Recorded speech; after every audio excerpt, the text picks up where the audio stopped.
Ah, il y en a un qui est chaud ce soir, il chante pour les voitures, il s'appelle Francis. Ouais, monsieur Lalanne, ouais. Bonjour. Bonjour monsieur. On s'est déjà vu, c'était à Bercy, vous vous souvenez? Oui, bien sûr. Je me suis fait une tête aussi, ça pousse quoi. Alors n'hésitez C'est bien, pas, Carole ça fait va des bien. promotions. On parle de vous en ce moment, mais après je vais pas revenir sur ce qu'on dit sur vous, mais ça vous intéresse toujours d'être dans la rue. J'en ai déjà parlé avec vous la dernière fois. Vous n'avez pas peur d'être dans la rue, vous êtes très connu, et on n'est pas là pour vous ennuyer, les gens vous aiment quoi.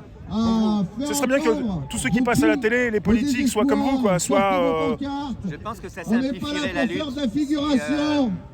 On est là pour plus de faire solidarité. entendre. Ouais. Mais Je l'ai rien à branler. vous savez, c'est jamais les majorités qui ont modifié les structures du monde, c'est toujours des minorités. Ouais. Donc il ne faut pas rougir de cette minorité. Il faut défendre ses idées. Il ne faut pas attendre le nombre pour ça. Allez, si on fait un maximum de bruit. Je pense que Et c'est Saint-Valentin, retourne l'exemple la chemise. que tous les gens qui sont ici donnent ce soir, enfin aujourd'hui, Ouais. c'est qu'il ne faut pas attendre que tout le monde soit d'accord pour défendre des idées. Et vous, depuis toujours, peu importe ce qu'on pense de vous, vous en moquez, vous faites votre route. On peut traverser un peu pour moins de bruit ou par là ou comme vous voulez. J'en ai pour 5 minutes, vous en faites pas. Oui, non mais c'est pas un souci. Je pense que c'est l'exemple que donnent tous les gens qui sont là aujourd'hui. Ouais.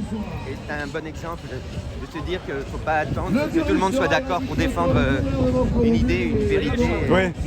Voilà, il faut avoir du courage. Ouais, le courage, c'est un petit peu s'engager. le maître mot. L'engagement, c'est du courage. De ne pas avoir peur de ce que pensent les autres de vous. Oui. Parce que quelque part, la pression est plus importante quand on est un peu plus visible comme vous, connu. Et quelque part, moi j'apprécie de pouvoir vous côtoyer et vous-même vous poser des questions. La possibilité aussi d'avoir des réponses, très proche des gens, quoi. C'est pas le côté méprisant comme beaucoup. Hein. Moi, je peux comprendre, Moi, ça, c'est vraiment- je peux comprendre qu'on puisse à un moment donné, que le regard des autres puisse à un moment donné décourager certaines personnes. Mais Bien sûr. j'ai envie de leur dire, ma devise à moi, c'est le regard des autres ne me regarde pas. C'est important de suivre ses propres idées, de défendre sa vérité.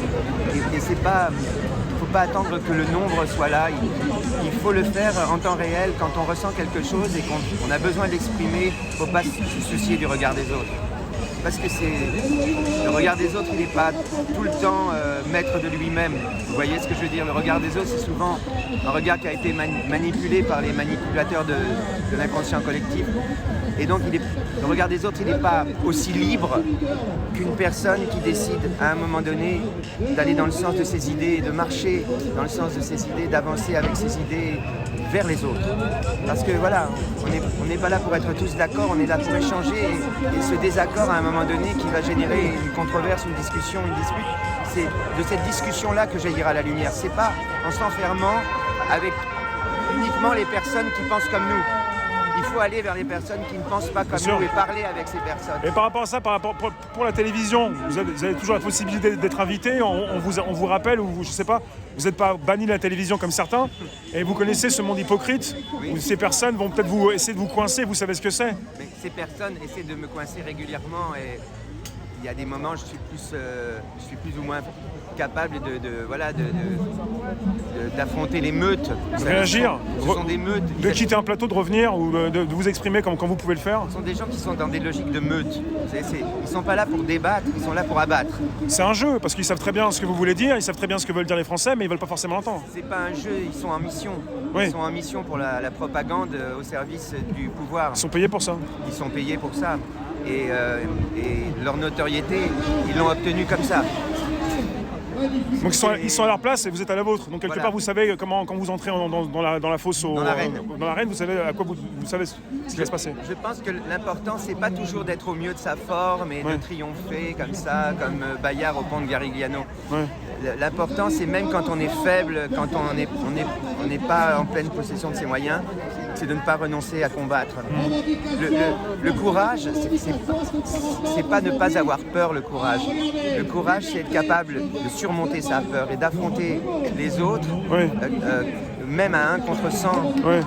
Parce qu'on est fort de ses idées, fort de sa foi en ce qu'on ressent et et honnête. Parce que si on ne défend pas ce qu'on ressent, on n'est pas honnête vis-à-vis des autres. Et si on veut être un être humain acceptable, je pense que le minimum, c'est d'être un honnête homme. Finalement, ce qui compte, c'est la rue. On peut vous reprocher beaucoup de choses, mais quand vous croisez les personnes, il y a de l'amour dans les yeux des gens. L'important, c'est pas la rue, l'important, c'est l'amour. Rencontrer des gens, c'est l'entrée dans la rue. Hein. La rue, c'est un endroit idéal pour se rapprocher des autres, les rencontrer, partager avec eux.